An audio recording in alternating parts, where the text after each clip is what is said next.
घर खरेदी करत असताना कोणकोणत्या आवश्यक गोष्टी आहेत ह्या अनुषंगाने हा एक शेवटचा व्हिडिओ बनवत आहोत। मित्रांनो, घर खरेदी करत असताना आपल्याला कायदेशीरदृष्ट्या खूप मोठ्या पद्धतीची माहिती अपेक्षित असते। शोधाल तेवढ्या गोष्टी त्या ठिकाणी अपेक्षित असते, परंतु ह्या सगळ्या गोष्टी आपल्यापर्यंत अगदी छोट्या अशा व्हिडिओच्या मार्फत प्रोव्हाइड करण्याचं काम आम्ही या मालिकेच्या अनुषंगाने केलेलं आहे। सदरील मालिकेमध्ये आपण जे काही 5-6 प्रकारचे व्हिडिओ बघत आहोत, संपूर्ण व्हिडिओमध्ये आपण कायदेशीर गोष्टीची पूर्तता विकासकांनी बिल्डरने केलेली आहे का, आणि त्याचबरोबर नागरिकांचं किंवा ग्राहकांचं काय कर्तव्य आहे हे सुद्धा आपण बघितलेलं आहे। आजच्या व्हिडिओमध्ये कायदेशीर गोष्टीच्या अनुषंगाने शेवटच्या कोणकोणत्या गोष्टी तपासणं अपेक्षित आहे हे आपण बोलणार आहोत। कारण आम्हाला असं वाटतं मित्रांनो की ज्या काही गोष्टी आम्ही ह्या संपूर्ण व्हिडिओच्या अनुषंगाने सांगितलेल्या आहेत तेवढ्या जरी सर्वसामान्य ग्राहकांनी तपासून बघितल्या तर त्यांची भविष्यामध्ये कुठेही फसगत होणार नाही याची आम्ही पूर्णपणे हमी आपल्याला देतो। त्यामुळे हे संपूर्ण व्हिडिओ अगदी अभ्यासून बघा, संपूर्ण व्हिडिओ काळजीपूर्वक बघा आणि कुठेही आपली फसगत होणार नाही भविष्यामध्ये याची सदैव आपल्यामध्ये जागृती ठेवा अशी अपेक्षा आपल्याकडनं आहे। तत्पूर्वी मित्रांनो तुम्हाला सांगतो की व्हिडिओ आपल्याला आवडत असेल तर चॅनलला सबस्क्राईब करा, लाईक करा, कारण ह्या चॅनलच्या माध्यमातून कायदेशीर घडामोडी संपूर्ण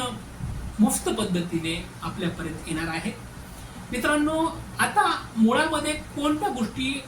शेवटच्या टप्प्यामध्ये तपासणं अपेक्षित आहे, तर शेवटच्या टप्प्यामध्ये सगळ्यात आवश्यक अशी गोष्ट आहे की ज्या वेळेला आपण इमारतीचा ताबा घेणार आहोत, ज्या फ्लॅटचा ताबा आपण घेणार आहोत त्यावेळेस सदरील जी इमारत आहे त्या सदरील जो फ्लॅट आहे, सदनिका आहे, त्यामध्ये घेतल्यानंतर आपल्याला सगळ्यात आधी बघायचं की तिथे कुठेतरी पाणी मुरतंय का, गच्चीवरनं, भिंतीवरनं पावसाचं पाणी त्या इमारतीच्या मध्ये मुरण्याची शक्यता कुठेतरी दिसते आहे का, किंवा पाण्याची गळती कुठेतरी त्या इमारतीमध्ये होत आहे का, त्याचबरोबर खिडक्या व्यवस्थिशीर आहेत का, खिडक्याची ड्रिल व्यवस्थिशीर केलेली आहे का, त्या ठिकाणी ग्रिल व्यवस्थिशीर बसवले आहे का, या सगळ्या गोष्टींची पूर्तता आपल्याला करणं अपेक्षित आहे। जो काही हमीपत्र करारनाम्यामध्ये कॉन्ट्रॅक्ट्समध्ये की आपण केलेला आहे सदरील विकासकाकडून, बिल्डरकडून, त्या हमीपत्रामध्ये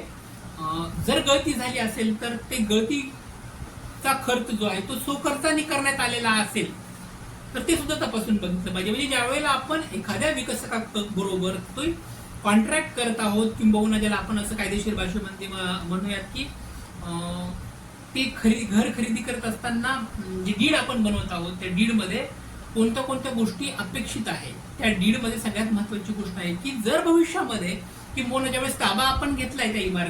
इमारतीचा ताबा आपल्याकडे असल्यानंतर, पद्धतशीर आपल्या असल्यानंतर पाण्याची गळती त्या ठिकाणी होत आहे, त्यामध्ये लिकेजेस आहेत, कुठेतरी बाथरूम मध्ये प्लंबिंग व्यवस्थिशीर झालेलं नाहीये, त्या ठिकाणी नळाची गळती त्या बाथरूम मध्ये, टॉयलेटमध्ये होण्याची शक्यता आहे, तर अशा वेळेला खर्चाने जर आपल्याला ते करायचं असेल तर ते सुद्धा त्या डीड्स मध्ये आपण करारनामा जे केलेला आहे त्या करारनामामध्ये या गोष्टीची तरतूद आहे का हे तपासणं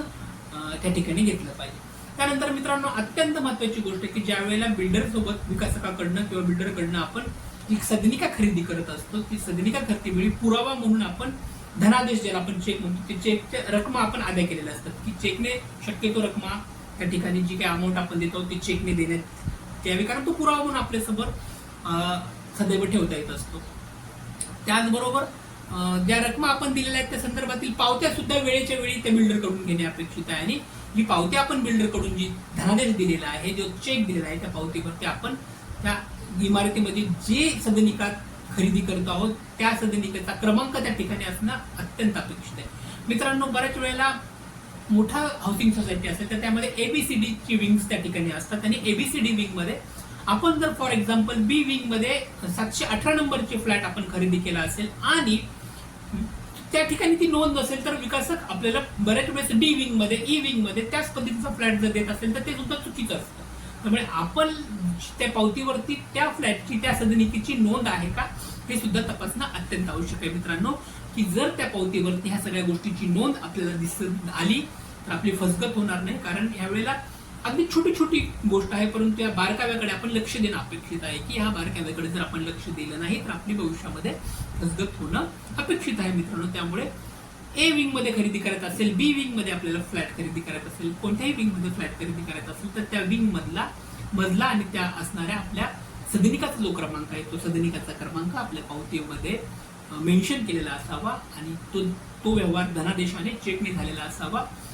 हे सुद्धा या ठिकाणी काळजीपूर्वक तपासलं पाहिजे. मित्रांनो, कायदेविषयक बऱ्याचशा गोष्टी आपल्याला या ठिकाणी सांगायला कमी पडतील, परंतु वेळेच्या अभावी आणि अत्यंत महत्त्वाच्या गोष्टी ह्या मालिकेच्या अनुषंगाने आम्ही सांगण्याचा प्रयत्न केला की घर खरेदी करताना, सदनिका खरेदी करताना ह्या संपूर्ण गोष्टी आपण नक्की बघणं अपेक्षित आहे, त्यामुळे आपली फसगत होणार नाही. व्हिडिओ आपल्याला आवडला असेल तर नक्की लाईक करा, सबस्क्राईब करा. पुन्हा भेटूया पुढील भागामध्ये वेगळा विषय घेऊन, वेगळा अनुषंग